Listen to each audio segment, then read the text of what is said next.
And we're back with another episode of the Lakers Fast Break podcast. It's Gerald Glassford coming right back at you here from Lakers Fast Break, Pop Culture Cosmos, where we cover the latest news and trends in pop culture each and every week, twice a week, wherever you get your podcasts. I just dropped earlier today the latest PC Multiverse on the Pop Culture Cosmos Network, where we talk extensively and give we give a review of Assassin's Creed Shadows, and I have a conversation, part one, on the magic of season 2 of Severance. So go ahead and check that out today, wherever you get your podcasts. Also, as well, John Koss is here, the casual that he is. It is, of course, the man behind Clutch Talk and Lakers Corner. But, I didn't know if you were saying something. Don't do that. Okay, well, you called us. I'm like, I said this the other night. I'll just get into it right now a little bit.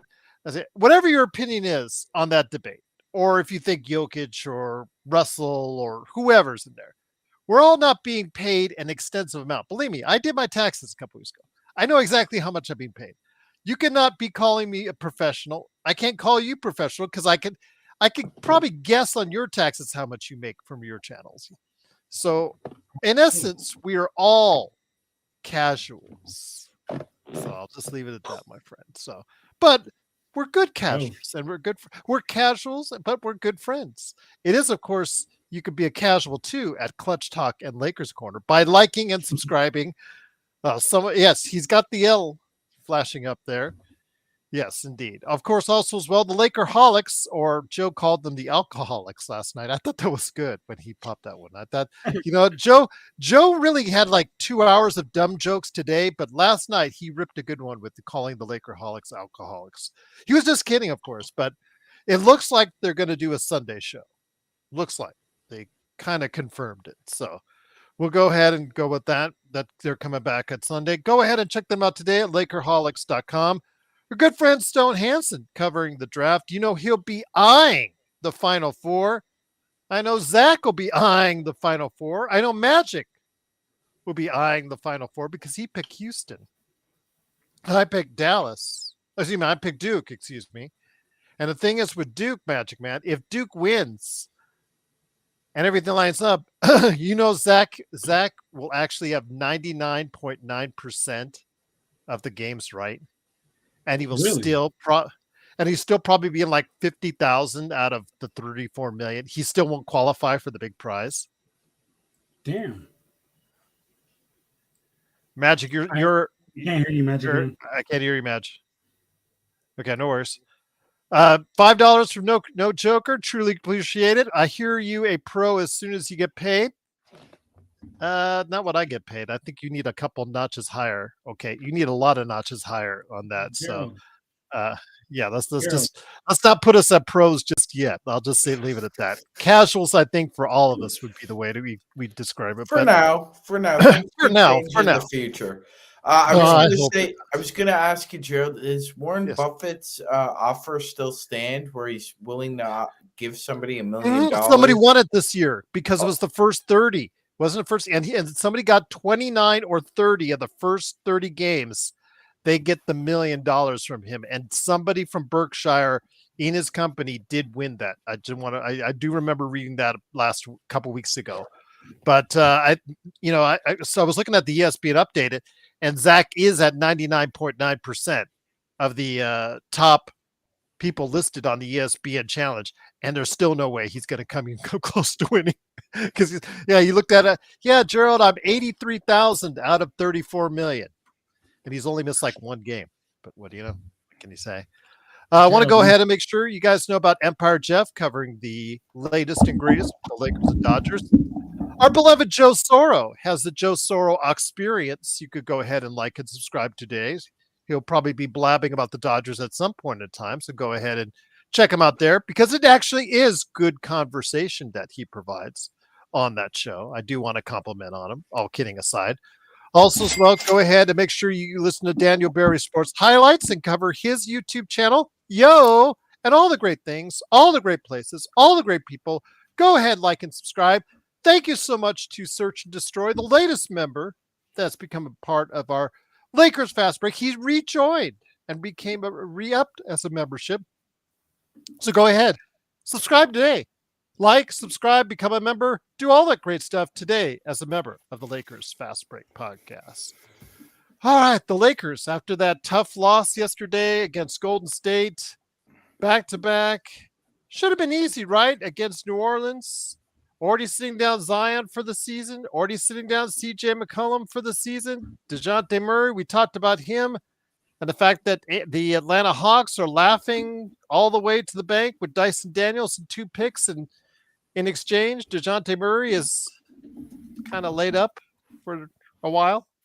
But their season in New Orleans has gone in the toilet, which would have been really great for the Lakers. But the Lakers have always had trouble this season, as we have talked about, with teams that are not doing so well. As Magic always says, they've been playing with their food. And for the first 3 quarters, they went to lunch, Magic.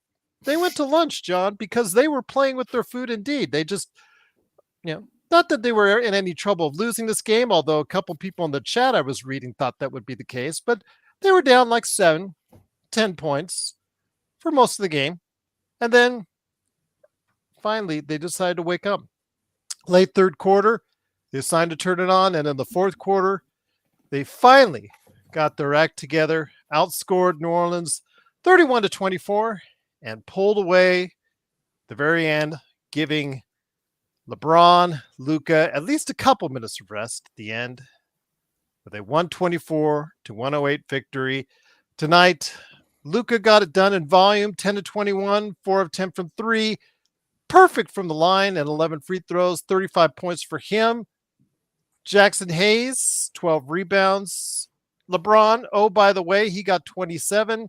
And Austin Reeves with another efficient game with 30.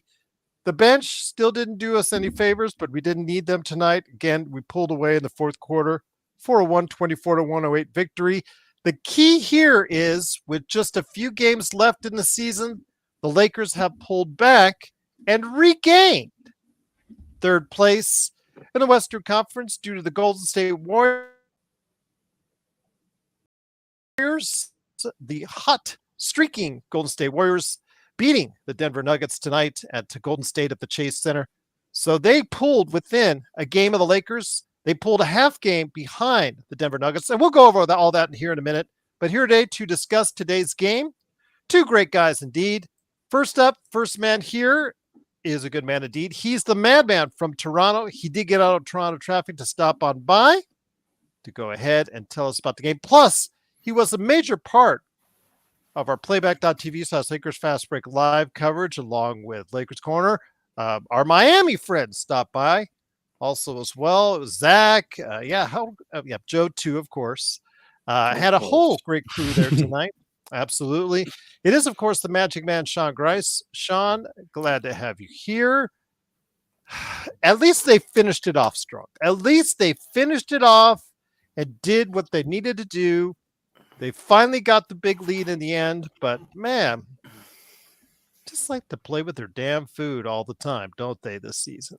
Yes, Gerald. For whatever iteration, whatever criteria you want to put them into, they just play down to their opponent. They play down to the level of their opponent. They have an uncanny ability, Gerald, and it's like watching 2 polar opposites. They have this uncanny ability to rise up to the occasion against teams, either maybe have more talent than they do or as equal skill, but yet the Lakers seem to find a way to pull away for victories most of those games. I will say this, Gerald. It felt like they had sushi and were just sleepwalking through the first 28 minutes of this game because there was no ebb and flow to it. It felt really choppy and lackadaisical on their part. What really was frustrating me watching this was the lack of awareness and I think more focus on being able to try to corral Jose Alvarado into spots on the floor where he's not 11 feet open for a three, Gerald. And yet that continued to happen in the first quarter. I mean, Jose Alvarado almost outscored the Lakers by himself in the first quarter. And this is a night after Gerald had said Brandon Podziemski had the game of his life, and now you let Jose Alvarado have the quarter of his life. And finally, as Gerald eloquently said, they turned it on. They stopped playing with the Brussels sprouts, and they just ate them. But it did not go down easily, Gerald. And the Lakers continue. I think the Lakers continue to frustrate themselves. We've been the word the past week or so has been arrogance, and Johnny talked, and me and him have talked about the arrogance of some of the attitude of guys on this team, and it starts with LeBron.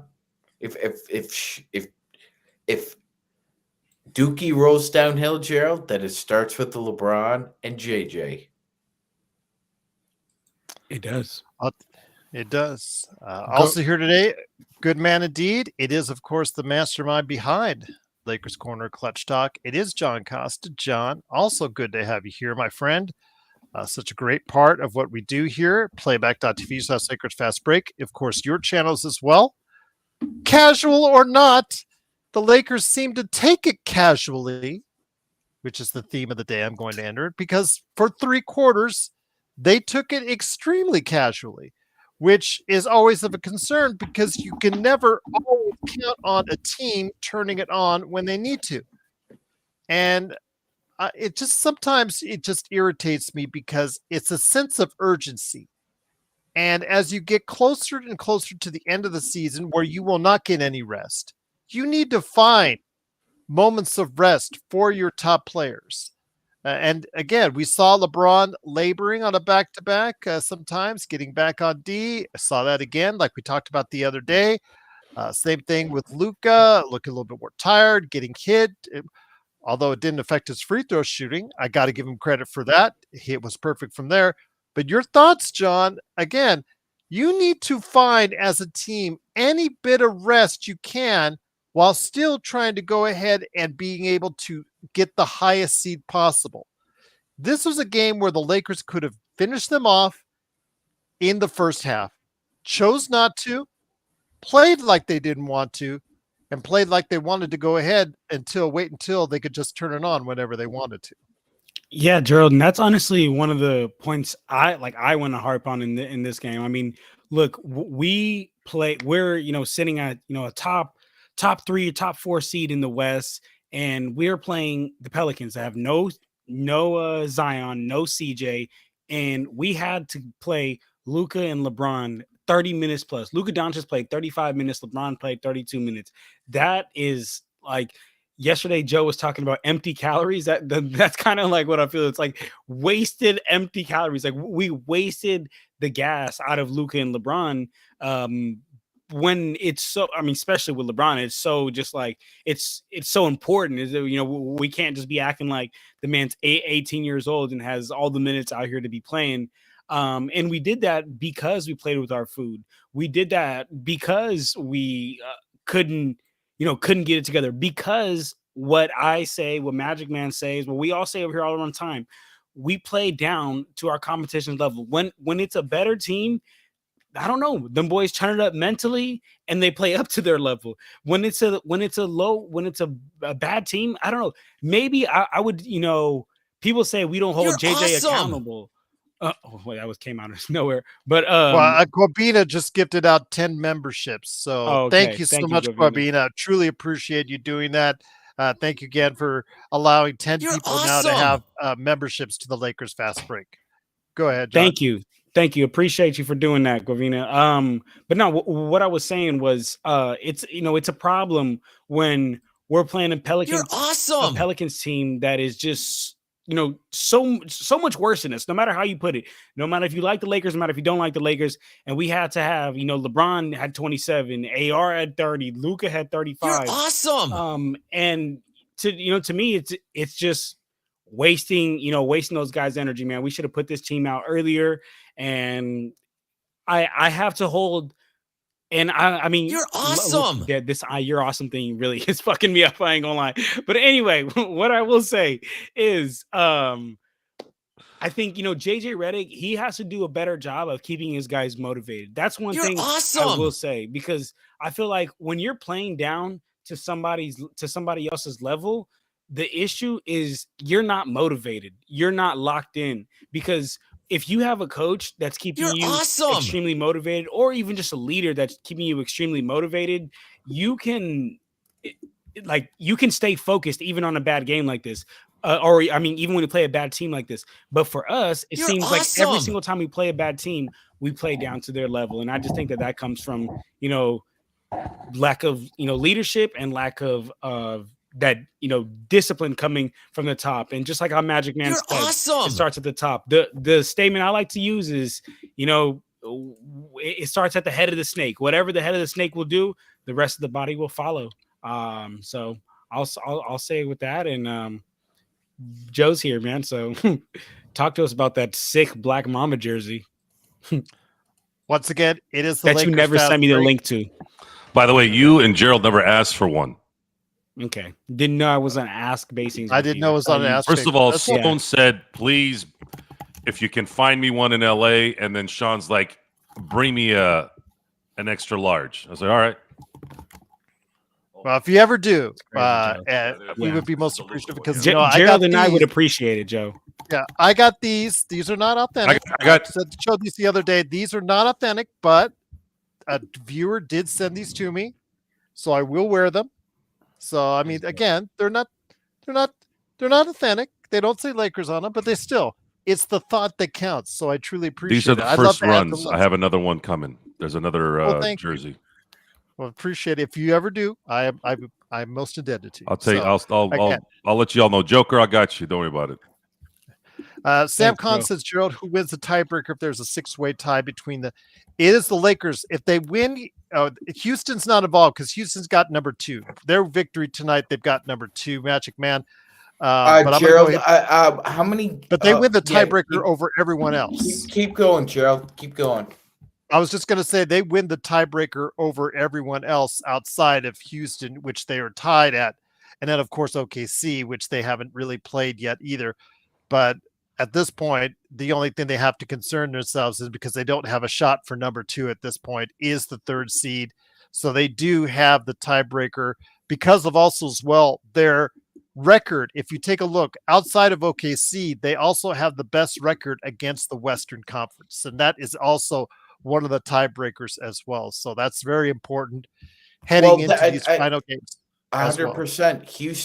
Houston can finish no lower than 4th right now, because they are going to win their division, and they own the tiebreakers on pretty much everybody except us right now, because we have 1 game left. So it's coming down to do or die here, Gerald. Coming down to do or die, indeed. But once again, it is the Lakers Fast Break. It is Magic Man Sean Grice, John Costa from Clutch Talk and Lakers Corner, and me, Gerald Glassford. Thanks again for watching and listening. The Lakers win 124-108. They're now 47-30 in 3rd place. And we'll go again. We'll elaborate more on the Western Conference here in a bit. But here today to go ahead and discuss today's game is a good man indeed. Our kidding to each other aside all the time, whether it's in chat. Still got to add Raphael and Legend to that chat, that famous chat that you have. Of course, also as well, go ahead and check him out on his channel, which I mentioned before. Please like and subscribe. You guys have done a great job. We're now at 2,290 subscribers here. I'm hoping you'll do the same, not only for John's channels, but also this man's channel as well. It is the Joe Soro experiment. It is Joe Soro himself. Don't forget his game Crypt, and don't forget his company right there on the jersey, Simblades, SimbladesWithAY.com. Joe, good to have you here. It's just frustrating sometimes with such talent out there. I understand back to back, blah, blah, blah. But you and I are just like, okay, they should be more mentally prepared to do these things when thrown in front of them. I talked to John just now and I said, This team, when given the opportunity with such few games left, and the fact is they're going to go full board here in the not too distant future, they need to find every bit of rest that they can. They should have finished off this team in the first quarter instead of letting Jose Alvarado go wild on them and letting this team think it have a chance to win until the fourth quarter, Joe. It just is a matter of sense of urgency. I just don't see that all the time from the Lakers right now, like I did during that 8-game winning streak. I've said this twice already. As soon as Jemison got put in there and he took Alvarado to the ground, you didn't hear about Alvarado again. I keep telling you guys think I'm joking around. No, you're not. You called it right there on the chat. This is actually how I've even used this tactic in gym ball, just playing at the gym. Where you've got these little guys that are running around, and all of a sudden they think they can just, they could play Allen Iverson at that time. I remember I was calling one of the guys AI. I'm like, oh, here comes the AI. I go, come into the paint, and I'm going to do a little and then we'll see if you can focus on the game still. Of course, as soon as I did that, he kind of looked at me, and you never saw him play. You never saw him get to the basket again. That's normal. That's basketball. That is basketball. That's how I played basketball. Now, you still have to have skill. You still got to make shots. You still got to be able to, get to the basket and run a coherent offense, even though it's just, pickup games. But when I thought it was too coincidental that Jemison wasn't playing, he hadn't played in I don't know how long. All of a sudden, he gets in there, does his business, looks over Alvarado, talks some smack, and then there's a ruckus, and then all of a sudden, I didn't hear anything after that about Alvarado. So, JJ, I'm going to assume you did that on purpose. Good job. Maybe he felt a little frisky because he didn't do his hair today. I highly agree. You should do that again. As far as the Lakers playing up to their standards, quote unquote, for the Apple podcast audio people, I'm doing the little bunny ear, quotes. The Lakers have never shown that they want to tear you up from beginning to end. They're just lackadaisical until they don't want to be. Then they turn it on, and then usually they're able to get through it. There's just too much arrogance there, whatever it is, and they're going to get the ultimate test here in a couple of days. The Lakers right now, because of the ascension of the Golden State Warriors, are only a game out, game ahead in the division. Now, technically, they're 2 games because they own the tiebreaker against Golden State, but they also own the tiebreaker against the Los Angeles Clippers. Correct. So right now they're ahead 2, counting the tie if they have to have a tie, and that could be changed though if they get beat in both games against Oklahoma City. They have to win one of these games to really have a shot at making sure that they get that third seed. I think that third seed is the final frontier for them. If they drop the 4 or 5, there's a very big possibility they get bounced in the first round again. And that is a very scary thing because I would rather have them play preferably either the Clippers or Minnesota. Now, I would rather have them play the Clippers because of travel. If they can somehow play the Clippers in the first round, they can get that 6th seed and the Lakers get the 3rd. That travel is going to save all this tired part of their being at this point because Minnesota might as well be an East Coast team. They're going to be traveling back and forth. That's going to take a toll on them. And then at that point, I'm not too worried about Houston. I'm sorry, I'm not. If Houston ends up beating Minnesota, or let's say Minnesota upsets them, I don't mind playing Minnesota or Houston in the second round. And should the Lakers get through that, then the real test comes with Oklahoma City. And it'd be nice to get them, get their feet wet a little bit here in the next couple of games to get a good feel because I don't think they've played Oklahoma City since they've gotten Luka, have they? No. No, we have not. Yeah, so they're gonna have a chance to introduce themselves the next 2 games with Luka at the helm. I was gonna say at the helm, but it's still LeBron and him at the helm as well. Yeah, I feel you.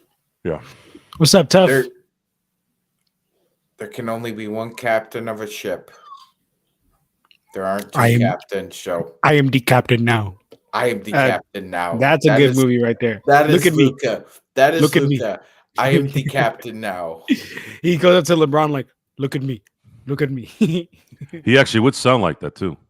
He would. A little bit, yeah. The Slovenian accent. I'm the captain now. LeBron, my hero.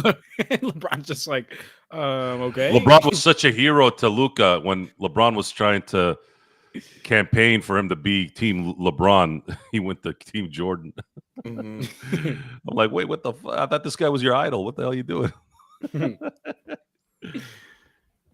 I'll tell you what, though, it's going to be very interesting how this plays out over the final games of the regular season. I'm going to go ahead and bring up the actual standings for the Lakers here in just a second. But Magic Man, before we get into that, we saw a sighting, a Dalton Connect sighting today. And in the first half, he showed why he may want and may deserve, depending on who you ask, more playing time. But with the playoffs coming, I still think he's the odd man out in the rotation, unfortunately. But how encouraging of a sign was Dalton Connect's play today, Sean? I would say encouraging for him, Gerald, and encouraging for the Lakers if JJ decides, he wants to play Dalton Connect a consistent 20 minutes a night. Because I think at this point, 20 to 25 minutes a night is probably adequate for what he could do. Now, I think that's going to decrease heavily come playoff time, Gerald, because we know that Maxi Kleber is coming back very soon. So, unfortunately, I believe Dalton Connect will be supplanted again in the rotation. And he's going to have to continue to play this way if he wants to get playing time as we roll down the stretch here, Gerald. He made his first 2 threes, Gerald, but he missed his last 4. He had 2 pretty decent defensive possessions, Gerald, but he got beat a few times as well. He's struggling. He's still struggling defensively, Gerald, and we've talked about this. I really don't think he's engendered the confidence from JJ Redick, where JJ feels confident that if he puts Dalton out there, that he's not going to be a hindrance or an obstacle. He's going to be a break glass in case of emergency in the playoffs. I think people just need to come to grips with it at this point. Yes, because he might be a Lonnie Walker for us in one of those games and might go crazy in one of those games. Don't put it out of the realm of possibility, but then he'll go like a game where they give him minutes after that, and then you'll realize why he was on the bench in the first place, because he just can't defend at an NBA level. That's right, Gerald. He'll shoot 2 for 4, maybe hit a couple threes, but give up 10 points on the other end. Yeah. So it's almost just and I think that's what JJ wants to see, Gerald, is that there's a greater than sum zero effect that Dalton Connect has on the game. Like, he actually has a positive net impact on the game from an offensive and a defensive perspective. And I just don't think he has engendered that confidence to have that kind of responsibility. And especially with the way that, JJ has more confidence in Gabe Vincent, so to speak, than Dalton Connect right now. So Gabe Vincent is a vet. Dalton is not. Gabe Vincent has shown prowess for hitting open shots off Luka and LeBron passes. Dalton is, we don't know yet, Joe, because again, he hit his first 2 trays. He missed his last 4. He needs to be more consistent on both ends before he can gain the confidence of JJ Redick and the coaching staff. Well said, my friend. John, go ahead. I was going to I was just going to talk about Dalton real quick. I mean, I was just going to say, Magic Man already touched on a lot of it, but I think JJ, I understand why he's not playing him, but I think, he has to, he's going to have to, at some point. And Joe brought up a great point when we were in playback that we talk about a lot here. It's like, well, if the defense already sucks sometimes, it's like in regular season, what do you lose? Come playoffs, now I get it. Now, if we're playing him out there, like 20 minutes and he's getting targeted, it's a whole different story. But there's no reason to me that there should be games where he's getting DNPs and our defense sucks anyways. Like those are the times that I think it's like a killer to his confidence. And as a young guy like that, the number one most important thing is what? Confidence, man. Yeah. Knowing that you can do it, knowing that you belong. And if you at all in the NBA start to get a slight feeling of, man, I don't belong over here, it's over for you. They're going to pounce on your neck, these guys. So that's one thing I'll add to that. Rodell's putting in the chat, JJ seems to have more confidence in Goodwin than Dalton right now. That's the tried and true coaching thing, John, we see. They always prefer veterans. Even if those veterans are not more talented and could ultimately help you down the road, not as much or not as quite as maybe a younger player could. Yeah, John, it's just as simple. They always rely on the veterans. And thank you, No Joker. Truly appreciate the super chat. Goat LeBron told me to hook up our host with some coffee. Thank you. No Joker, man. You gotta love him, man.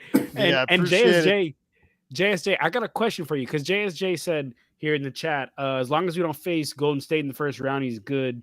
Man, I'm gonna be honest, guys, and tell me if I'm far off here, but I'm not afraid of facing the Warriors. I'll be honest with you. That is not a team I'm afraid of here. So I mean, tell me if I'm wrong. Tell me if you guys disagree. But those buttholes get tighter in the playoffs. No. John, we live in the age of information entrapment and recency bias. I think that's what people are suffering from right now. We kicked their ass the 3 games before we played them. Absolutely. I'll still take our front line over their front line. Does anybody not remember that? Yes, Gerald, 100%. So, no, I'm not worried about the Warriors. Wrong, Gerald. What everything tonight we're wrong. What do you mean? What do you mean we're wrong? Don't even listen to that guy, guys. Okay. Don't even listen to that guy. All I will say to James Incorrect Text is this: you need to flash forward, go back on Twitter. All the times LeBron has your hairstyle is wrong. Okay, he has praised Dalton Connect. All the times he's thrown flowers at Dalton Connect. Yeah, I get your rookies and LeBron thing, but all the times this season he has thrown flowers Dalton Connect's way. So don't give me that BS. I'm just saying that right now and always, coaches always prefer veterans over rookies, no matter how much more talented those rookies are. It's just a fact of life. And Incorrect Hex, if you understood the game of basketball and watched the NBA correctly, but you're incorrect, you can't, you would understand that. And we're just going to leave you alone and ignore you for the rest of the show. But enjoy the show anyways, right here at the Lakers Fast Break. Let me bring it back to you, John, and also Joe, get you and Sean into this. Again, it's the Lakers Fast Break. The Lakers win 124-108. Here's the standings right now, guys. Houston in second place at 51-27. They've got second place sewn up. I think at this point, I think it's just at this point, we need to worry about third place, which we have at 47-30. Denver, a half game behind, as Joe mentioned, at 47-31. Golden State, the fast rising Golden State. Sean, can you look up their schedule for Golden State for me, please, real quick? Yes. They're a game behind in the standings at 46-31 at 5th place. Minnesota is a game behind them, tied with the Clippers, same record, although Minnesota has a tiebreaker, 6th and 7th, and in 8th place, guys. And John, tell me your thoughts on this. How the mighty have fallen. The Memphis Grizzlies come up. When the hell was Memphis mighty? Earlier in the year, about 6. Remember, they were in second place at one time in the Western Conference. So Utah had the first seed last year for like a month. Yeah, okay. It's how the mighty have fallen. Well, they've been a pretty good team all year. That's all. All right, and then also after that, they're 45-32, tied with the Clippers in Minnesota in the tiebreaker. They lose out. Dallas is 38-40, and Sacramento is 37-40. And the Phoenix Suns, with that ultra expensive roster, John, it's crazy, is on the outside looking in. They definitely 2 games back. Every time a team wins like 3 or 4 in a row, everyone starts to jizz on that team. Why don't you guys wait till the freaking playoffs start, then start analyzing? Like, this is how it's been the whole freaking 6 months. Yeah. And I mean, come on, relax. And I absolutely love my boy JSJ. But he's just, he's here in a chat, and I wouldn't say he's jizzing over the Warriors, but I do think, to what Sean just said, like, is this something in my teeth? He's just having like recency bias to the Warriors. Put your hair down, please. It's just like, come on, guys, like, put your hair down.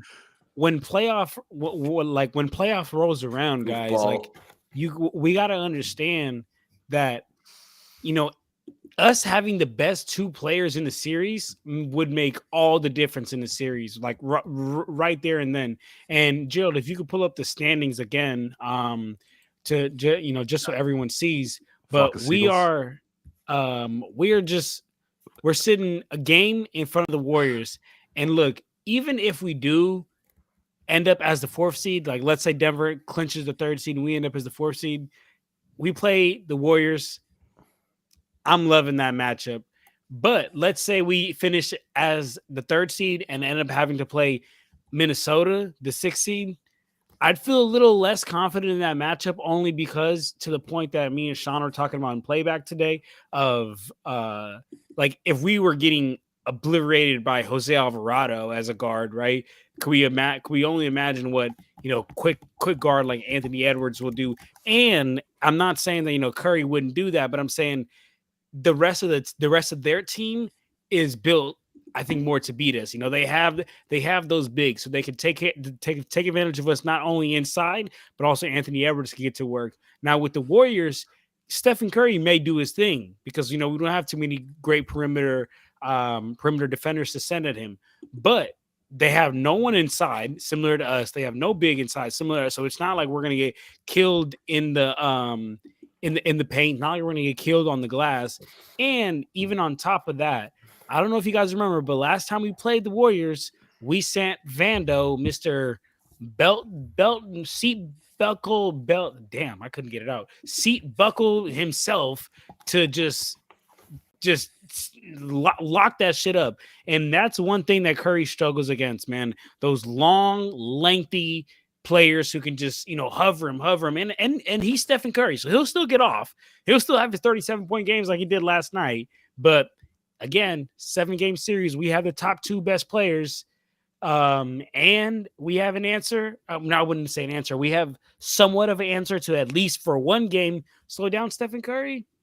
I don't know, man. I'm feeling really, really good about if we end up here as the 4th seed and play the Warriors in the first round.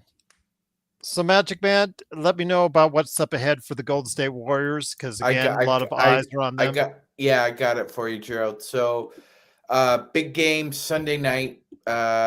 Houston Rockets come into the Chase Center. Then they play the Phoenix Suns, back-to-back. Phoenix, and then in San Antonio. They finish off with the Trailblazers and the Clippers. So the Golden State Warriors basically play 2 common opponents in playoff races and play 2 ne'er-do-wells and 1 we don't know what you are, Phoenix. They could get Durant back, though, by that time. They could get Durant back for that game. So it's quite possible. And they'll be desperate. They'll be desperate. So yes, they will be desperate. So we're not sure here, Gerald. I mean, it took look, they've been streaking, right? That they've won 13 of their last 16 games. The Warriors are the hottest team in the NBA right now. I would concede this. It looks like they should, on paper, they should win probably 3 out of the 5 guaranteed. If they win one of the Rockets or Clipper game, they have 51 wins. I would say 51 wins probably puts you in a 4 or 5 spot. Now, with that said, you do not own the tiebreaker against the Lakers or the Nuggets. So you have to probably go 5-0 if you want to guarantee yourself a spot in that 3 seed. So the big challenge right now is that the Warriors have to go streaking if I believe if they want to get home court advantage. Other than that, I don't think it's going to happen. Sam's so funny. I'd rather see just about anyone else other than OKC, Denver, and LA. See anybody else you want to add in there? Just add 3 of the 8 teams. Yeah, I just want to see one side. I know. Yeah, I just don't want to see 1 through 5. I don't want to see the Hornets. They've been taking the past 2 months off, and they're probably due for a good 7-game stretch. Joe, I agree with you. If they get the series against the Clippers, crosstown, blah, blah, blah, and all that, the fact is the Lakers do not have to travel. And I don't care if it's spread out, like those, the first round is kind of spread out more than most of the other rounds because they spread out for TV. So they sometimes will give an extra day off here or there. It still would be beneficial for the Lakers to play the Clippers just because you are at home in your own bed for all the games in Los Angeles, Joe. Yeah. Limiting anything in terms of travel will help. And if they end up playing Houston, looking at the standings, you're showing Denver's remaining schedule. Can you blow it up a little? Yes, I can. I just hope it's not Memphis. I don't want Memphis in the second round if they're able to get to the second round, because now you're essentially playing a East Coast team in the second round. And then if you're likely going to face Oklahoma City, I think Oklahoma City's getting to the West Conference Finals regardless. Yeah. And then you're going to play another East team where you're traveling back and forth. So anywhere where you can limit the travel a little bit before you get to OKC is going to just add more energy to the team for possible run. Denver's schedule looks okay. The Houston game, it might be problematic because Houston might be resting everyone. But thank you for that segue, Gerald. That was excellent. Houston's the swing team here. They're the swing team. They play the Lakers. They play the Warriors. And they play the Nuggets. They are the swing team in this whole, and they're in the catbird seat. They're in the second seed, Gerald.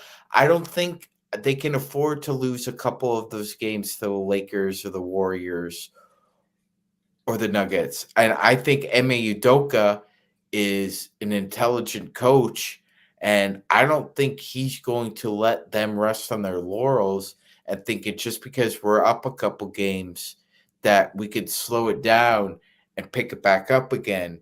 He's not that type of dude. He wasn't that type of dude when he was a player. He played it to the hilt. Ime Udoka wasn't a great player, Gerald. He averaged, I think his career average is around maybe 13 to 15 minutes. Yeah. 5 or 6 points, I think. He was a grinder, but he played hard. And he comes from that Popovich system where it's possible they could rest guys. I just don't think it's going to happen. They're up against it right now themselves. They play playoff opponents as well. So I don't think the Rockets are sitting there thinking that the second seed is safe. Yeah. Again, but if they do win that game at Golden State, that does ease a lot of that tension right there. So that's a key game for them. It all depends, again, at the end of the season when they play Denver. Will they send their guys off? Will they rest everyone and give Denver that game? How close will they be to the Lakers at that point in time? Or how does Golden State figure all into this? These are things, again, we could have avoided, but we're here now. So we got to go ahead.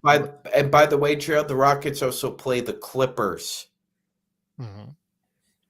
The Rockets play 4 teams that are between 3 and 8. 4.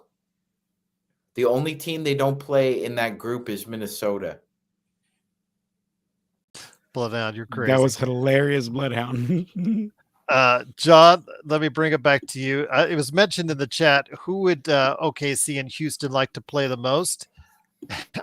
if I was them, I would love to see the Sacramento Kings and or the Dallas Mavericks or the Phoenix Suns rise up, because those teams have been miserable all year. That would be my preferential if I was one of those teams, to see them win the play-in on that and eliminate a team like the Clippers or Minnesota or Memphis.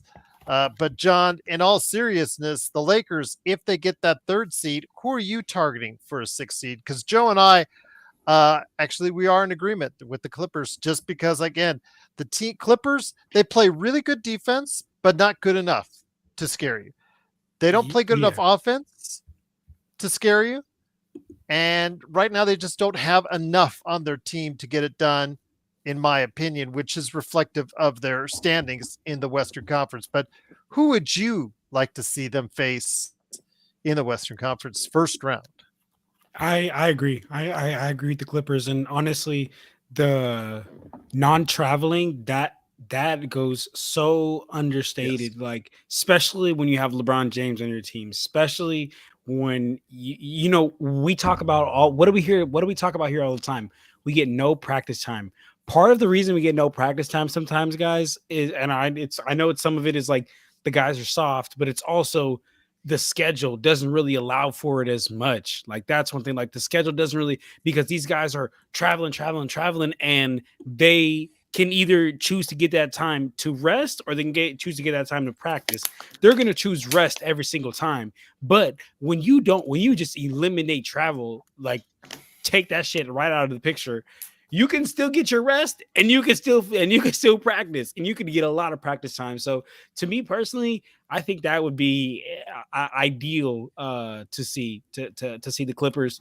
Like I said, Minnesota wouldn't really want to see him as much, because I think they could abuse us outside and inside. But Clippers would just not really worried about them. And to answer, I forgot whose question. I think it was YYC's question earlier. Who I'd rather see between the Warriors or Denver? I'd probably rather see the Warriors, to be honest with you.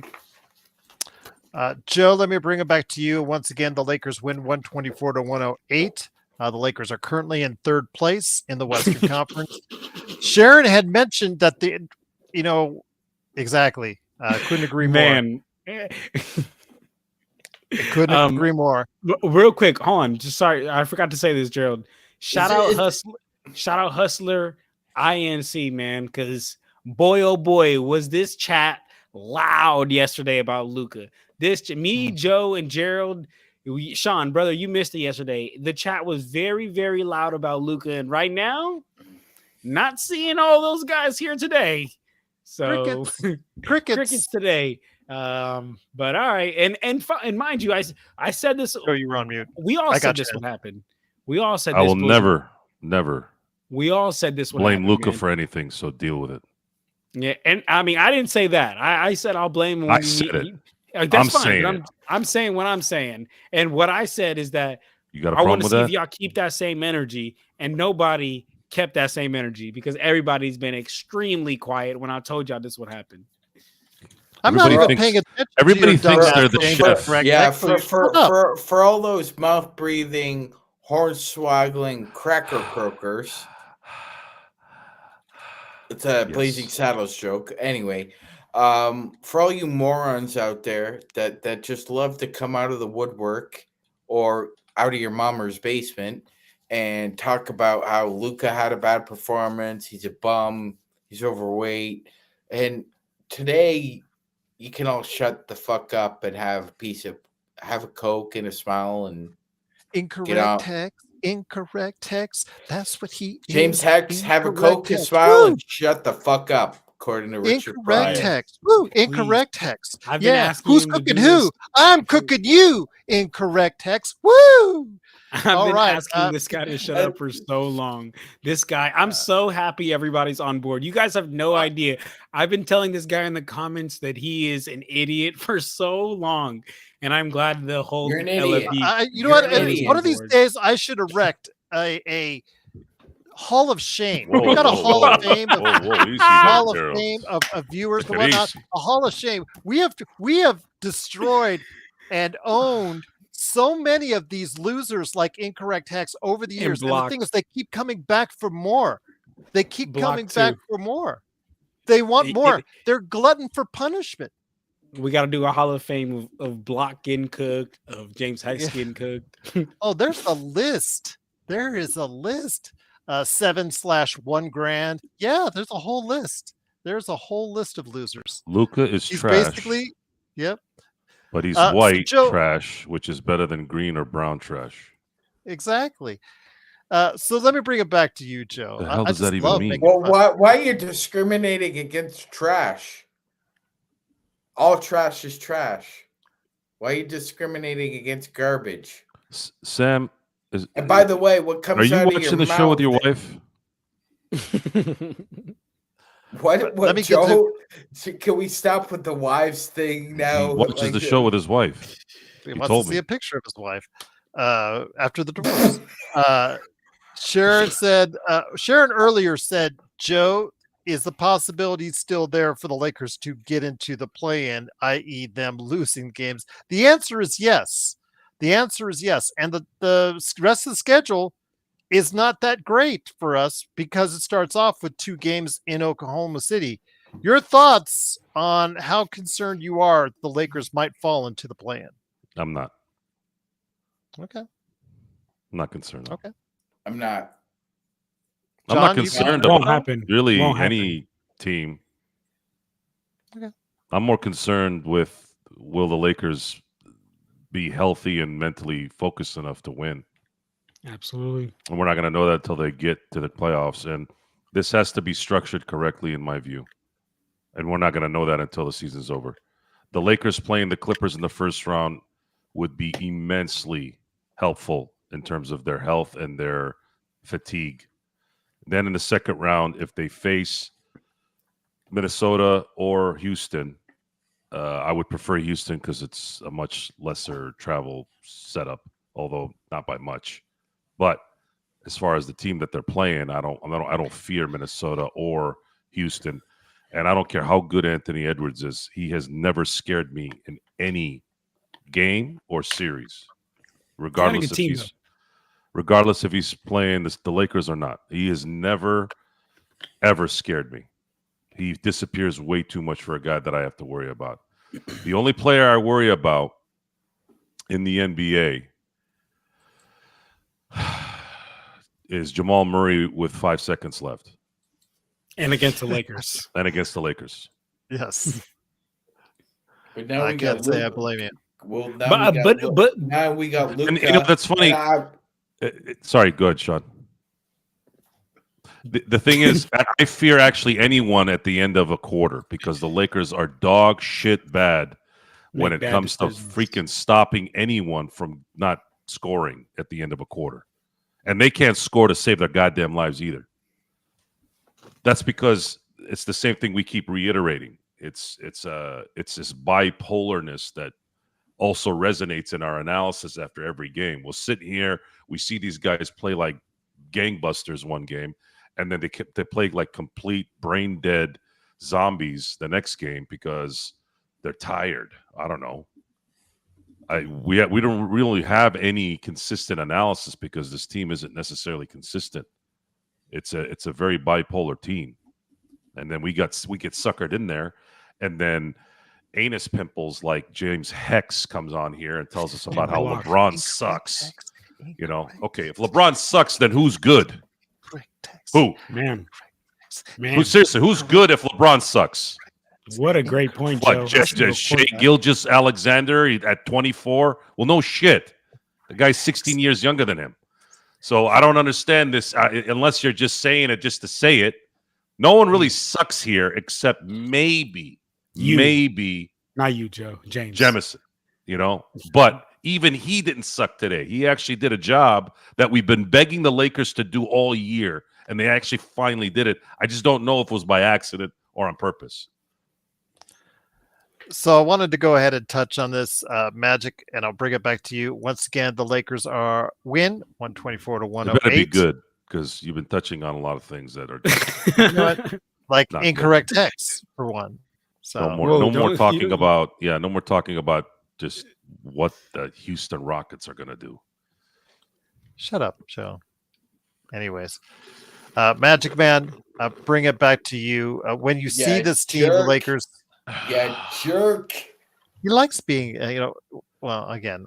I love being me a lot. Yeah, that's as long as you're the only one. Thanks God for that.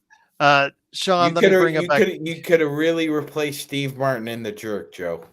That off-rhythm dance that he does. Oh man, that's my jam. That's my jam. The phone book is here. The phone book is here, dude. That's how you knew Steve Martin was a freaking gem, man. Yeah. I couldn't do it when I was trying to do it. Like I kept, going to the beat, and I'm like, how did he? I can't get away from the beat. They probably did it in editing. And when he puts the glass on, and everybody up by the end, everybody has the glass. And now I gotta go watch that after the show. Yeah, oh, that is such a great movie. John's like, what the fuck you guys are talking about? I don't know. I don't catch that movie reference. You would laugh at this movie, John. You would laugh. What's this movie called, guys? Steve Martin stars in The Jerk. It's The Jerk. Okay. It's a story about my life. Yeah. There you go. The phone book is here. Oh, yeah, and I'll just leave it at he's just so happy. All right. Tacos for everyone indeed, Hernan. But Sean, let me bring it back to you, my friend. Again, 5 games left, 2 games on the horizon with Oklahoma City.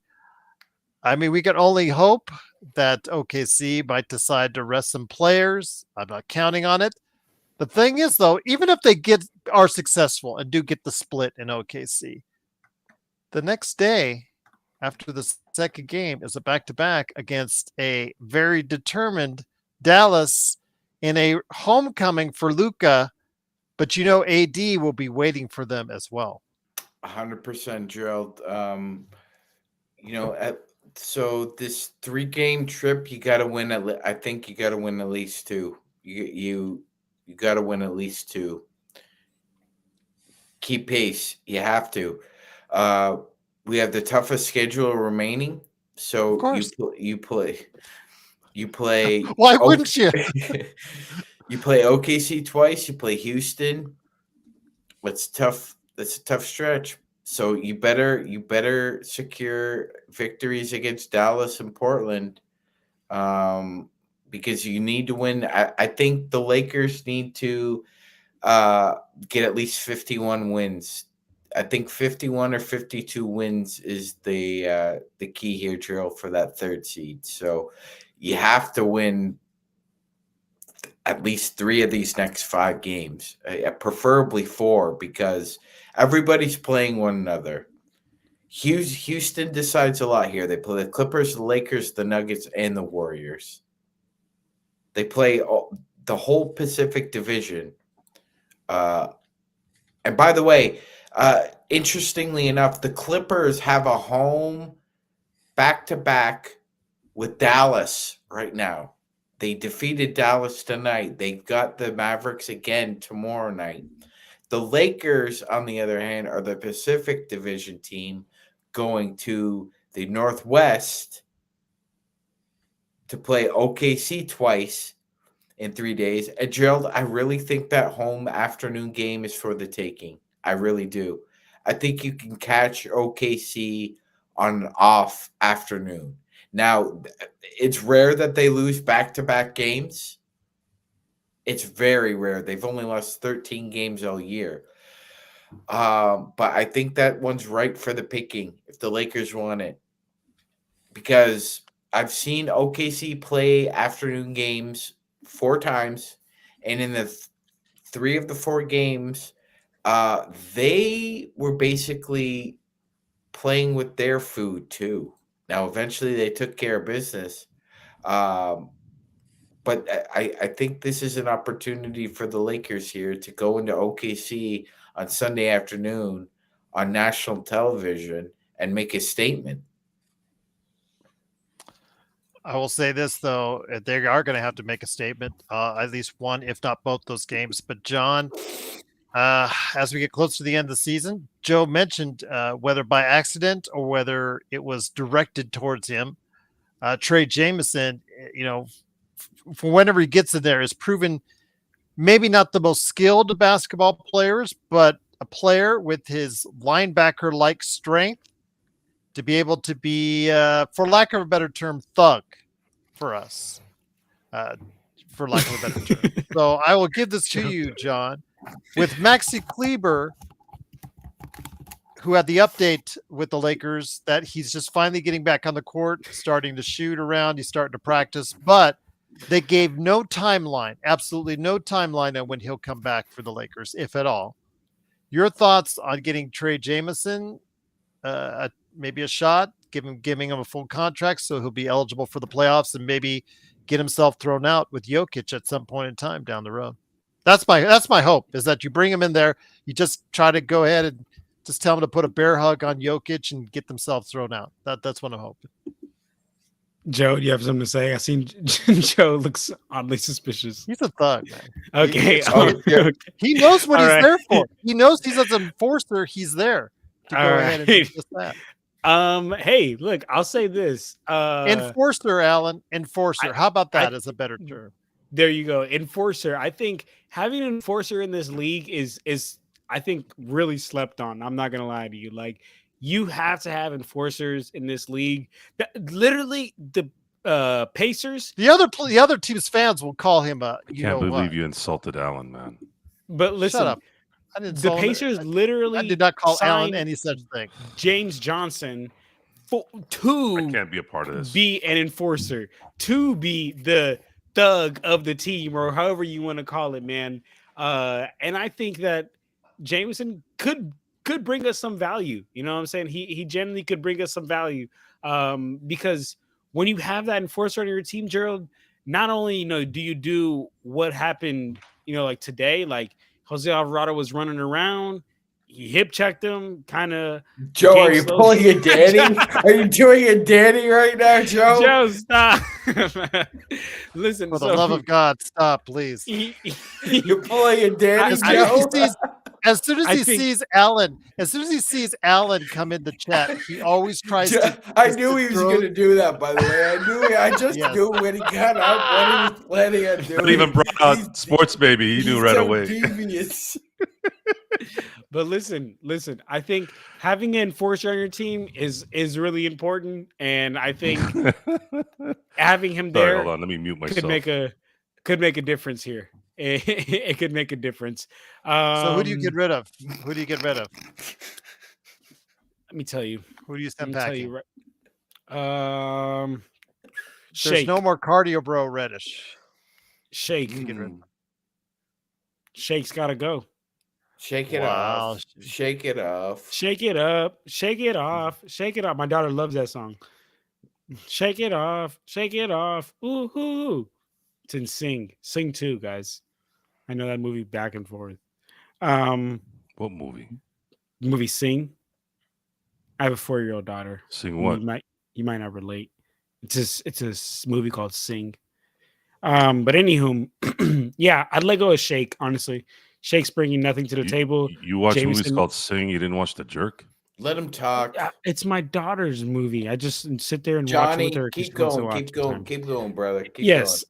So, to me, I get rid of Shake because he brings nothing to the table with no enforcer, while Trey Jamison could be that enforcer. And if anything, if a player's out there balling out, I tell Jamison, hey, go out there, use all your 6 fouls on him. We're gonna need him in these next 2 games, Gerald, because guess what? Kelly Olynyk need Jackson Hayes right in the what. Speaking of thugs, Kelly Olynyk is a thug. He is. Shoot the 3. Shawty want to be a thug. Yeah. So Lou Dort has become one of the. Talk to Kevin Love. He'll tell you what he thinks of him. Oh my God! Yeah. Snapped his shoulder right out of place. Lou Dort I saw that live. Wow. Like a wishbone. He's like going one way, his shoulder's going the other way. Because he's Olynyk is using it like an attaché case and just holding on to it. Just go this way. Yeah, exactly. Hell are you guys talking about? Lou Dort. So Kelly Olynyk. Lou Dort has become one of the dirtiest players in the NBA, Gerald, which is a surprising statement. However, it remains true, and I'm sure there's going to be come a moment in these next 2 games where Dort tries something on Austin Reeves, or I'm guessing Luka, because I would guess that they will put Alex on Austin, which is going to be interesting, and you're going to have I believe Wallace and Dort checking Luka. So it's going to be very interesting here. Where does Caruso play? Man, YYC, bro. Stop with the fucking age. Age got nothing to do with shit. He talked about I know Shotty want to be a thug. Come on, brother. sorry, Sean. Was that a Tupac song? Oh yeah, like that's a little ageist, isn't it? Can't John? I know, bro. Can't John listen to whatever music he wants? Fuck, to dude. To? Some old people are just annoying when it comes to that shit. YYC, come on, shut up, bro. Come on, bro. Yeah, like I'm not your bro, and that's $80. Yeah, bro. Yeah, bro. Brody. Yep. What up? What up?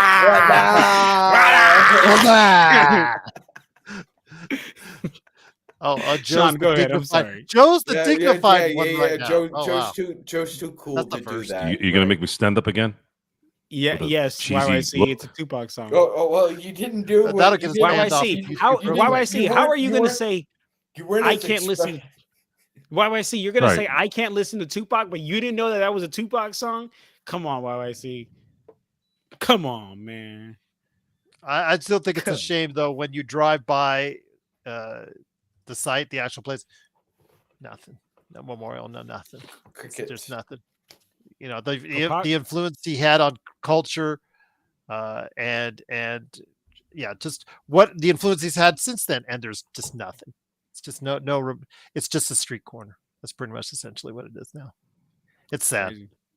It's sad. Yeah. I am gonna hop to do my 3-minute game recap though, guys. So if you guys really do want to catch me on any of my channels, please do go follow it. My Instagram is almost at 3,000 followers, so please go check it out. It's Lakers_corner. TikTok is Lakers_corner 24. And then my YouTube, I do 3-minute game recaps, talk about the game in its totality, do some film breakdown sometimes, called Lakers Corner. Check me out. But thanks for everyone being here, and glad to see you guys. And great Lakers win, guys. The lamp is lit up. Sean, Gerald, Joe, I'll see you boys. Great job, John. Go ahead and check out Lakers Corner and Clutch Talk today for all the casuals out there, indeed.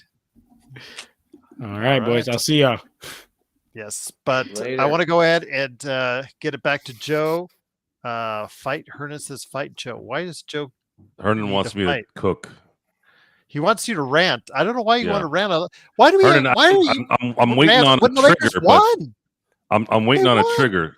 I'm trying to see if I can catch something, but everybody's in such a good mood. What?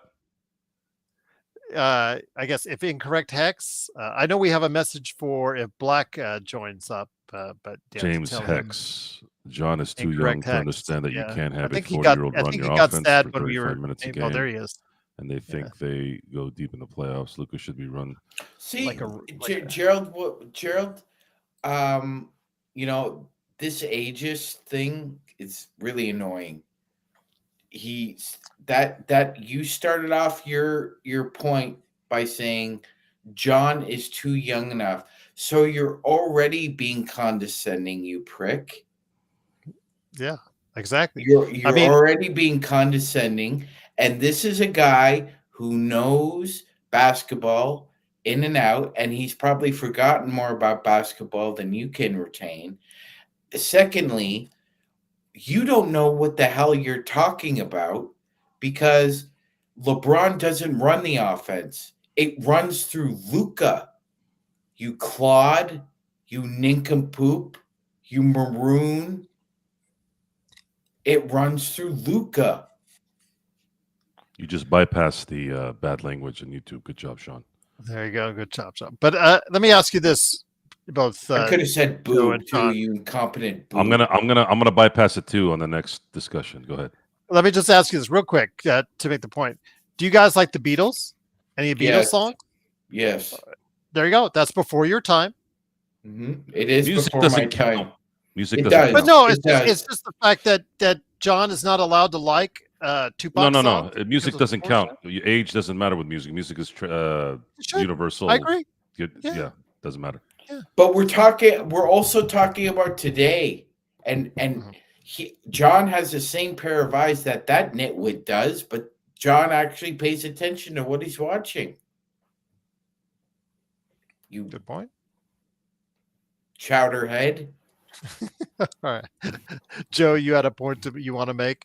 I guess since Hernan seems to be very intended, big shout out to Hernan on you trying to cut some. Let me see if Sharon can trigger something, because she was kind of nipping at the rattlesnake. She was very determined yesterday. Amongst Sharon all wanted people yesterday, she wanted to tempt the rattlesnake. And what the does reason his why I age mentioned matter when LeBron is playing as a top 10 player in the league? Only his play matters. Here's the issue with LeBron. When he doesn't play well, there's this retort that he's 40 years old. When he plays well, there's this retort that he's amazing and he's doing it at 40 years old. That doesn't make any sense. You need to pick one or the other. You can't conveniently say when he doesn't play well, he's 40, and then when he does play well, look what he's doing at 40. That's Bush League. Bush.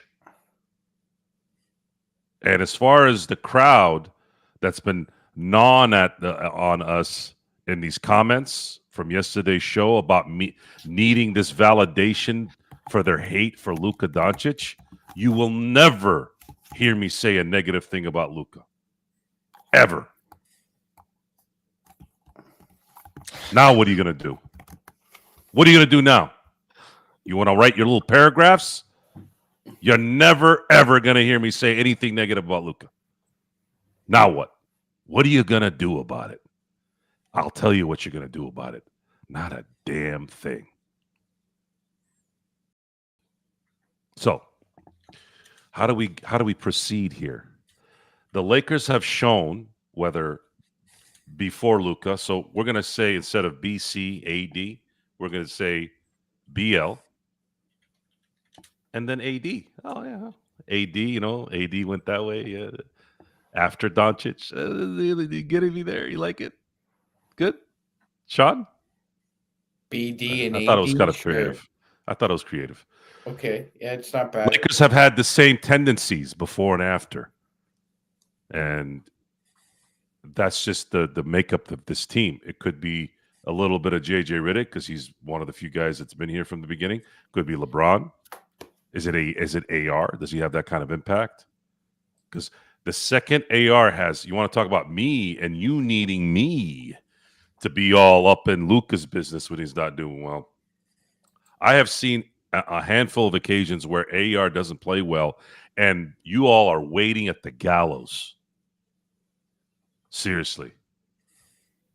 And at this point in the season, it's done. At this point, I'm done predicting. I'm done worrying about any of this, really. If I'm in the moment and I got to comment on something specific, fine. But really, honestly, whether they had won or lost tonight, I probably would have had the same demeanor as I have now because I'm about done with the regular season. I wish I could fast forward it a week and some change so that we could just get out of this rut. Once the playoffs start, what's going to matter with this particular team is how the seeding plays out. This team is not, in terms of depth-wise, equipped to really win a championship. However, because most teams in the NBA are softer than most of your guys' constitution, we don't know if somebody gets hurt like they did in the entire Eastern run last year for the Celtics, which would open up the possibility of the Lakers beating Oklahoma City in the Western Conference Finals. We don't know if that might happen. What if Shea Gilgeous turns an ankle? Right? We don't know. It could happen because it's been happening. So what would help that process, because this team needs to be fresh, they're tired. Sean, Gerald, they're tired. So I'm trying to, be understanding. Okay, you're tired. Well, let's Let's hope that they play the other LA team, so they don't have to be in a state-of-the-art plane and eat gourmet food and have to worry about actually getting up and taking a leak instead of just pissing right there in their portable bucket or whatever it is that they do over there. We got to be, come on, we got to be sensitive to that, guys. You know, it's a very rough life for these guys. They're making $30, $40 million a year. I mean, they're getting taxed half that money, man. These guys are living a brutal life. So, by staying in LA for at least 2 weeks, because for some stupid-ass reason, Adam Silver has not fixed this problem. He likes the first round to take 18 months. I don't know why. And then what happens is in the second round, everything is every other day. Why don't you spread it out? You're doing it anyways. So, Lakers playing LA in the first round greatly increases the chances of the Lakers going deep in the playoffs. Now, if the Lakers didn't play like assholes for the last couple of weeks in areas that they shouldn't have, they would have been able to stay in the 2. And then at that point, that would have been a little easier to allow yourselves home court in the second round. Then if they're playing Memphis, if they're playing Minnesota, at least they have a shot at winning those first 2 games at home and only having to do 1 trip over there. Likely. They could probably win in 5, whatever. There's a greater chance of that. But they fucked that up because they needed to rest people. I don't know what the hell they're resting for. You could have gotten better rest by playing hard. But that's just me.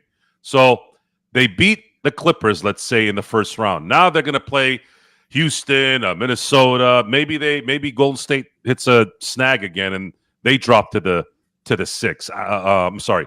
They upset.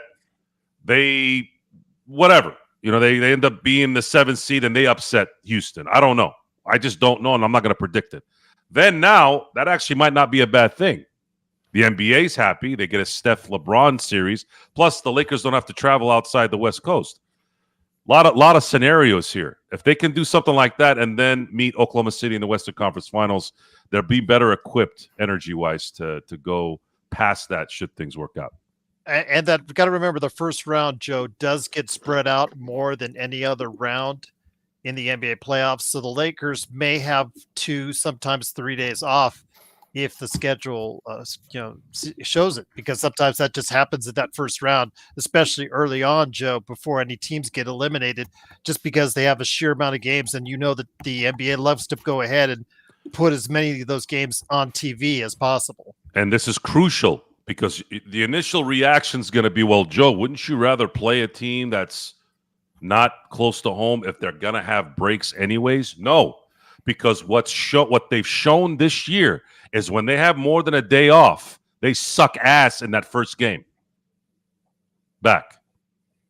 They're not they don't what is it? They don't handle prosperity well. They don't handle rest. The one thing that they beg for, there's not even a good result from that.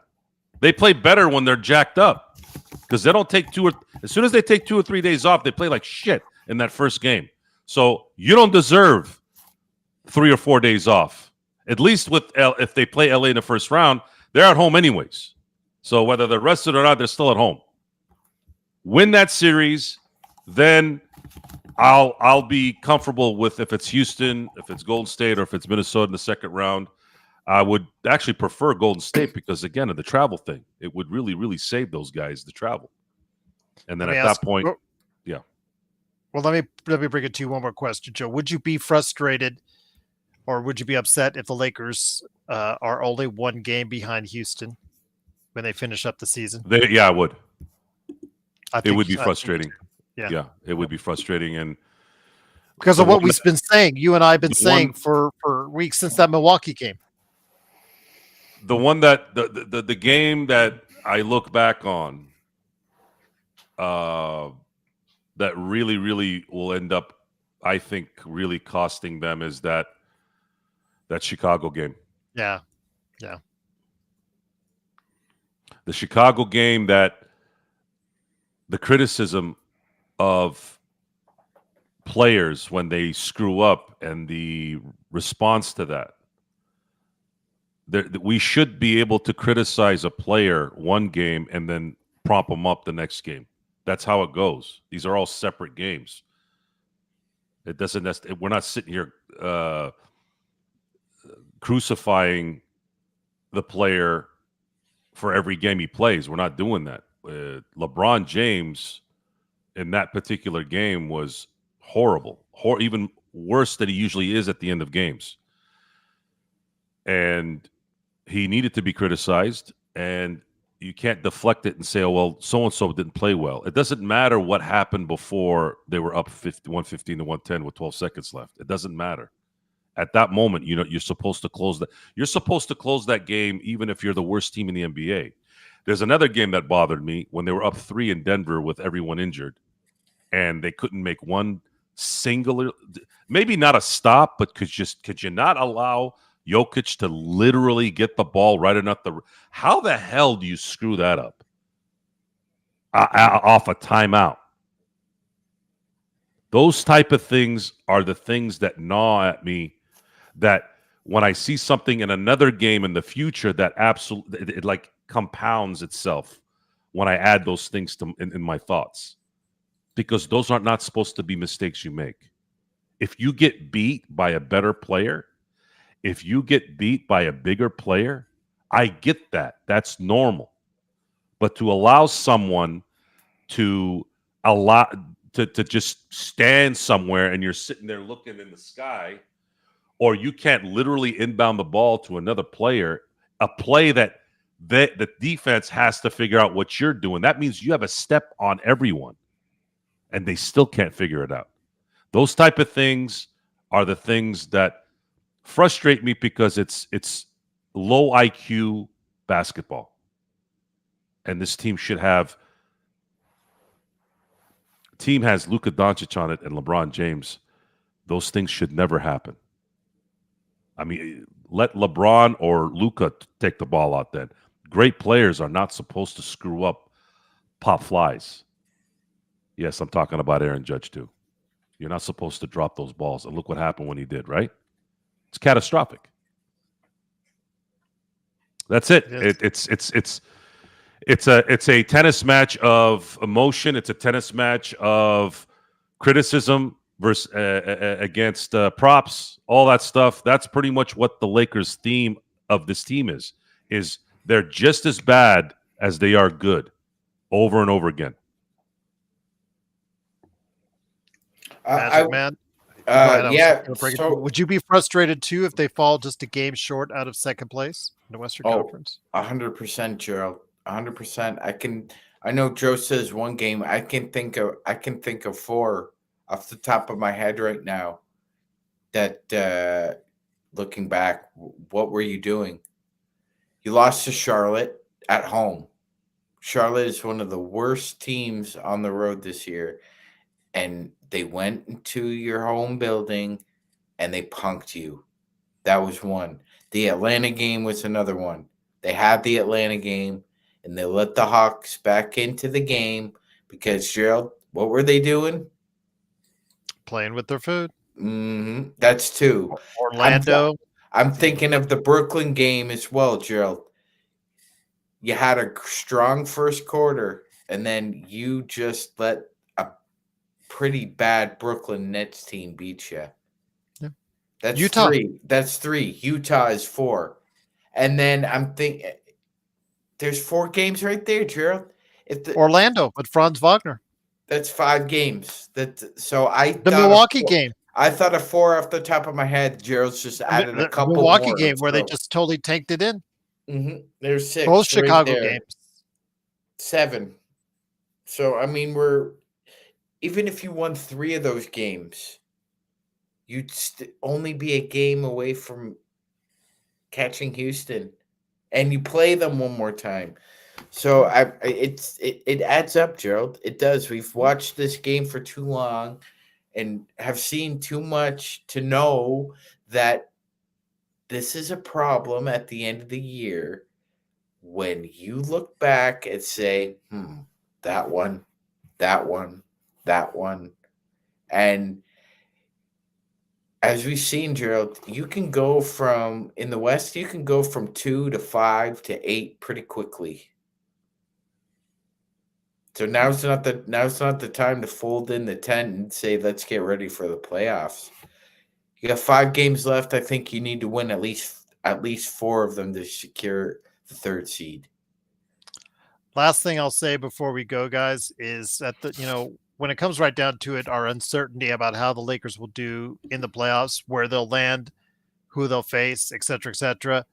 Joe, I want to bring it back to you, and I'll bring it back to Magic for some final thoughts on this. The Lakers are 30-10 against the Western Conference. Again, they own virtually all the tiebreakers that are out there that could possibly happen at this point in time. 30-10, for however much we do not like the way they've played on the road against other teams in the East, et cetera, they have been the second best team in the West when facing against Western Conference teams. So going into a playoff format in the Western Conference, you have to take that into consideration at the Lakers when they're playing teams in their own conference.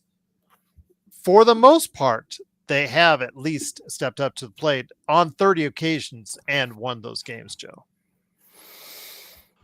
So using the statistics and the results of this season, which is a big part of what our analysis is during the shows, we're basing off what their habits are.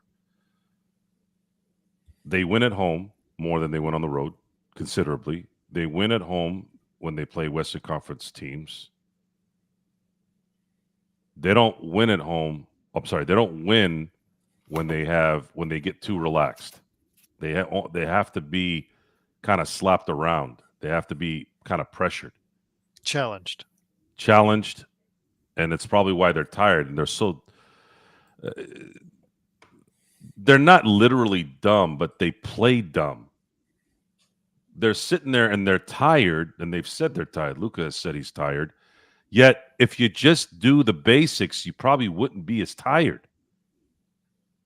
Inbound the ball at the end of the games, and you wouldn't have lost these games. Inbound the ball, or just hold the damn team away from the basket once. Can you execute defense just once? And then you win those games in Denver without LeBron and Luka. That's a considerable change from going with a 3-point lead with 53 seconds left. And all you have to do is, at the very least, don't let them shoot a 3 and make them work for a 2. What do you do all day when you're not playing in the games? I don't want to hear about you don't practice. Fuck that. Work on that at least. What are you doing in the hotel, jerking off? Like, seriously, what do you do then? Work on your deficiencies. And I don't get mesmerized by the eloquence of JJ Redick and his stance at the podium. That doesn't do that little act doesn't do shit. If I had a chance to be in the media room, I'd be like one of those guys when they're interviewing the press secretary. I'd be like, so what are you doing when you guys are having issues in certain areas of the game? Are you guys working on? And it's going to come off condescending. It's going to come off disrespectful. And I'll probably get kicked out, because that's the kind of society we're in. The second you challenge anybody these days, right away they start to censor you. That's why I get very adamant about people censoring the chat. There is always an exception. The abhorrent stuff, right? We talked about this. But if you're there to talk smack, even if you're dumb, which we do have a lot of dumb people there, that doesn't mean I'm gonna censor you. I'm just gonna crack you up. My guys are gonna crack you up. That's part of the gig. That's how it works. So my question to JJ Redick would be, you guys are struggling inbounding the ball. Are you guys working on this? And then, of course, I know right away what JJ is going to do. He'll have this patronizing response. He'll move his shoulders a little bit when he takes his microphone, like he's about to do a set and throw some bars, right? Maybe if he clicks the right way and it's the right time, maybe I'll be like, look, coach, I'm tired of you guys not executing the inbound pass. I want to know if you guys are working on that. It could be a rhetorical question at that. It sounds like a rhetorical question. It looks like you guys aren't working on it. So I agree. Can you elaborate? Why? Are you going to tell us they're tired? Are you going to tell us they're just not smart enough to do it? Say something. Tell us something. These are the things I want to know. And I think if all things considered, our opinions and our predictions, no one really can look at hear what I just said and say, well, Joe, I guess you can say, well, Joe, you don't understand. It's a hard game to play. Absolutely, it's a hard game to play when you have to guard Jokic, when you have to guard Shai Gilgeous-Alexander, when you have to, I guess, get past someone like, I don't know, Triple J in Memphis. Sure, that is hard. Inbounding the ball isn't. That's a grounder to the shortstop. That's a slow grounder to the shortstop. That should be basic basketball play that you have to make happen. Those are the things I think about. Those are the things that play with my emotions. They have to figure out something before they get into this thing. And they're still in that mode of finding out where they're going to end up here. If they don't get the 3 seed, I said the percentages of them winning the title was at 60%, which is extremely high at the 2. But as soon as they dropped one level, they went down to 40. If they go below 3, I'm going to say probably 10%. And then, of course, if they go below 4, it's a 0 for me. And that very well could happen. If they lose back-to-back games to Oklahoma City, they're not. I don't think they're going to finish in the 3rd spot. They're actually going to lose the division too, by the way. That could be a possibility. I hear you on that one. Gerald, I saw Martin post something, and here, I'll just blow this up. I just find it very interesting here, Gerald. Do you notice a common? This is, by the way, the Lakers' best starting 5 lineups. Do you notice a common theme, Gerald, amongst the Lakers' 5-man units here? Besides the fact that LeBron James is in it, Austin Reeves is also in it. LeBron James and Austin Reeves are both in all of them, and Luka and LeBron and Austin are all on the floor together. I'm not sure why some people are having trouble computing this. Austin Reeves is not going back to the bench. Are we clear about this? Is this conversation over now for everybody? He is not going to be going back to the bench. LeBron had 27 tonight. Austin Reeves had 30. Luka had 35. Martin, if you are saying that Austin Reeves should go to the bench, then I submit to you in the chat, post who you would replace him with and why you think that person would be as efficient or more efficient than Austin Reeves. Because that's the only 2 reasons why I should, or anyone should, listen to why Austin Reeves should go back to the bench. It makes no sense. At this point, you can't. You can't, because he's averaging 20 a game for the Lakers. Unfortunately, you just don't have that kind of offense that somebody comes in there. Joe and I, even at the beginning of the season, we thought still that maybe the best place would be for on a championship level team is put him at the 6th man. But he has grown beyond that as a playmaker, as an individual, guy that the team is relying upon. And plus the fact that he's not going to like it at this stage because he's got a lot of money riding around the corner for him as well. So at this point, you got to have an alternative, and the Lakers just don't have a consistent alternative coming off the bench that could do that job. DFS is all over the place. Gabe Vincent is all over the place. Those guys are all over the place. And of course, we talked about Dalton Connect already. There is just no consistent alternative. If you want better defense in there, Yeah, that's great, but DFS and Vanderbilt, especially Vanderbilt, cannot give you what you need out on the floor And for Gerald, 35 minutes a game to make 100%. up for that loss of 20 points a game.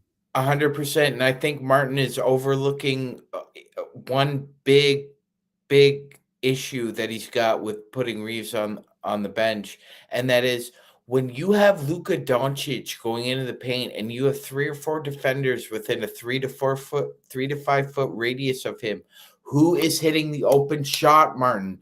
DFS has not been hitting the open shots in the games consistently, Gerald. We've heard Luka brag about him and glaze him up about how, oh yeah, he's hitting them in practice. But the fact of the matter is that the really only consistent threat we have from 3 that takes them and makes them and is open is Rui.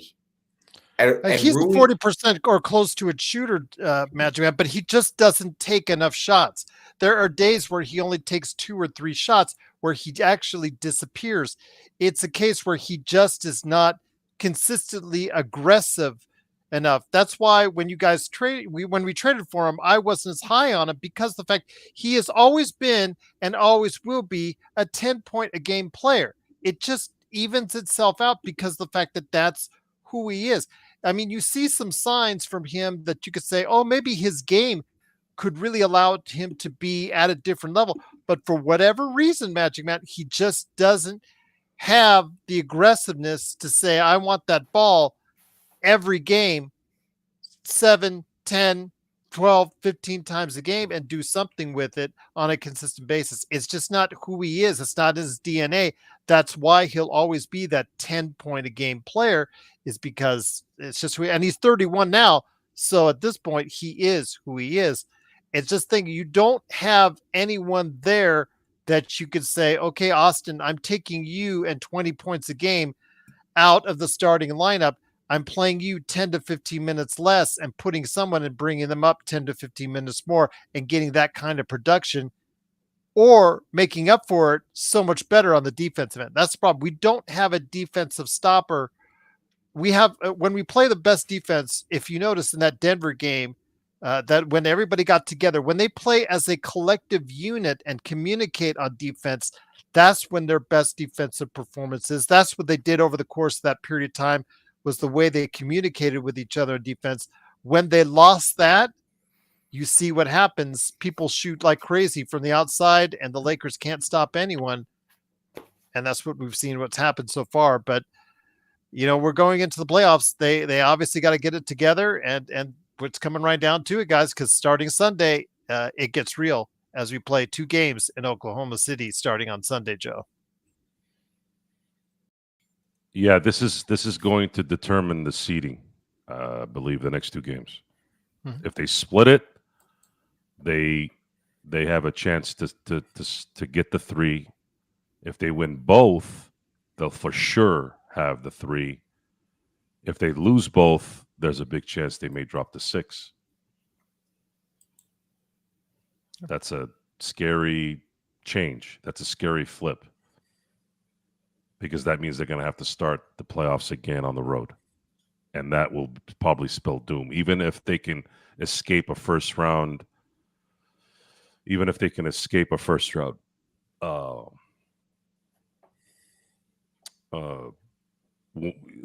win, they're going to get taxed in that series, and then they're going to get taxed even if they get past the second round. They'll get taxed enough where they probably won't be able to beat whoever they face in the Western Conference Finals. That happened 2 years ago. That's what happened when they put their heart and soul in playing Memphis and Golden State. But as soon as they met Denver, they had no juice. They kept running out of gas towards the end of the games, and they got swept. So tomorrow, Joe, do you have a Joe Osoro experiment for everyone out there? Because I think I will be on tomorrow. Yeah, I will be on tomorrow. The Dodgers are playing tomorrow. They lost today, 3-2. Props to Tommy Tanks. Hit a 2-run homer in the top of the 9th, and then umpires kind of botched a call that I had watched over and over again. I couldn't understand why they changed the call on the field, when it was clear that you didn't really see any indisputable evidence that the tag got to Chris Taylor before he hit his hand on the bag. Matter of fact, Trey Turner's glove hit the dirt first before he hit the elbow, and you can't see if Chris hit the bag. That was a terrible call by the ump. There was an ump literally looking at the play, and they pretty much said, no, we're going to go with the tape that doesn't show exactly where Chris' hands was when the glove hit the elbow. I thought that was a stupid call. And what the fuck is the point of all these reviews if your umpires are still stupid fucking idiots? Incorrect Hex, incorrect Hex, incorrect Hex. James Hex is incorrect. Yeah, you are incorrect as always, James. I don't know what you said because it got deleted, but must have been something. What the hell? Because everybody happened? after it goes like, "You crazy, you crazy, you crazy." It's so funny because So what? I don't know. Nobody really cares what you have to say. So I think they just get tired of you. So. Sorry, incorrect Hex, but we thank you for being dumb enough to stay on with us for an hour and 41 minutes. I love someone. Okay, Joe, would you ever stay watching someone that's going to tell you you're dumb for an hour and 41 minutes? If I'm a masochist, yeah. Oh, then I guess incorrect Hex is. Yeah. Not in that way. Okay, well, he must be. Negative attention. It's very similar to those people who go on TikTok and all that, and they're videoing themselves eating, and they're 400 pounds. They know people are going to make fun of them on the chat, and to them it's, oh, I just got 4,000 comments. Half of it is making fun of what I look like, but I'm getting attention. Negative attention is attention, and most people unfortunately need attention. I guess so. No joker. Yes, it must be. I don't know.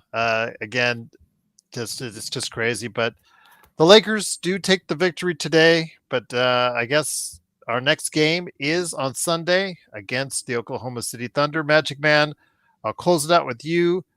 Some final thoughts. Joe Soro tomorrow for the Joe Soro experiment. And then for Magic Man, it's going to be playback on Sunday, my friend. Big game on Sunday. And now for my final thought, Gerald, in my Jerry Springer voice. Nobody wins. Anyway, I was going to do a Jerry Springer thing there. I really think this afternoon game is ripe for the picking. I've got just call it a hunch. It's going to be, I don't think Jalen Williams is healthy enough to play, and I don't think Isaiah Joe is going to play either, Gerald. So at this point in time, the Thunder are dealing with a couple of injuries. Nothing too significant, though.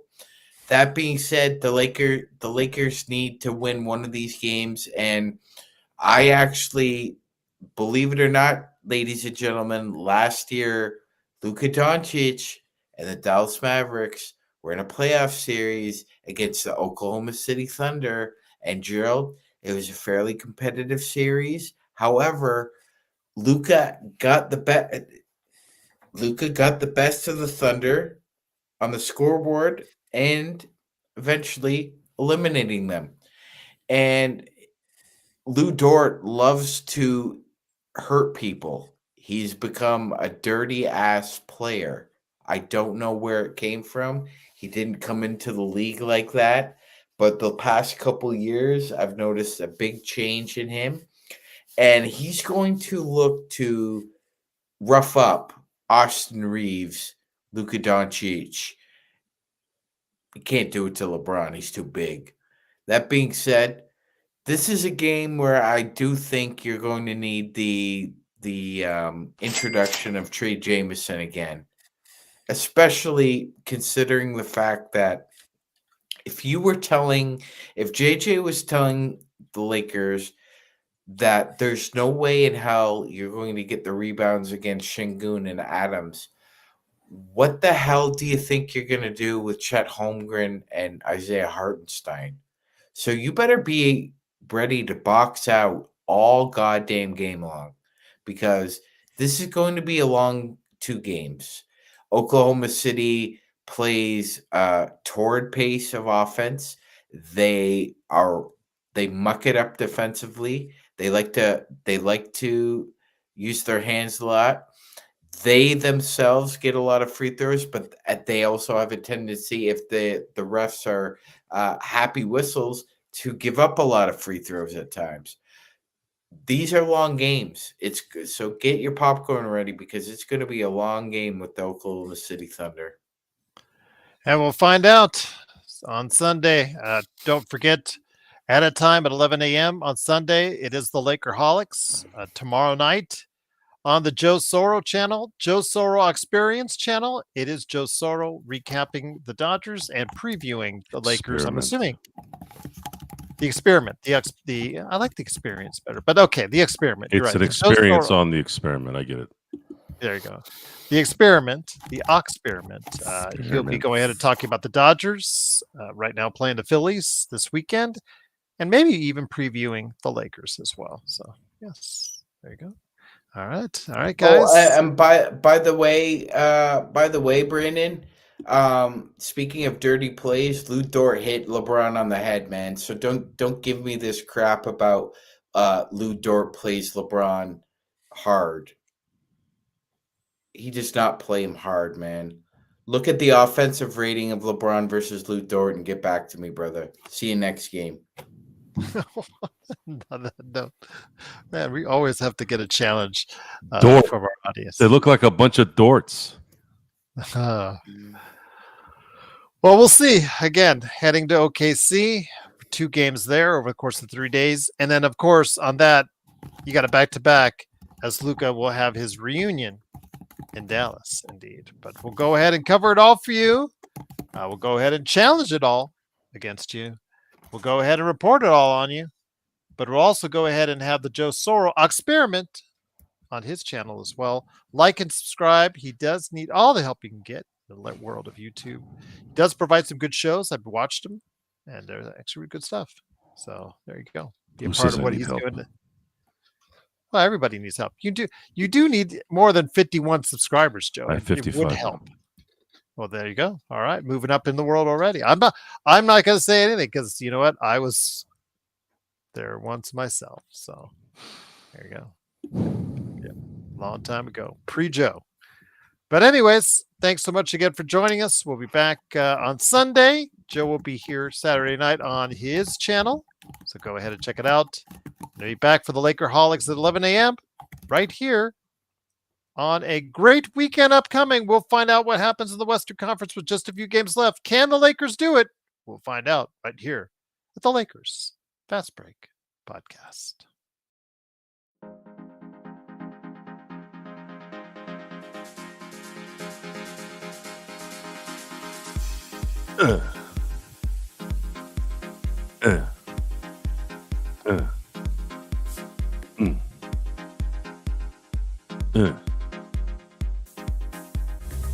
Joe reamed LeBron after the Chicago loss.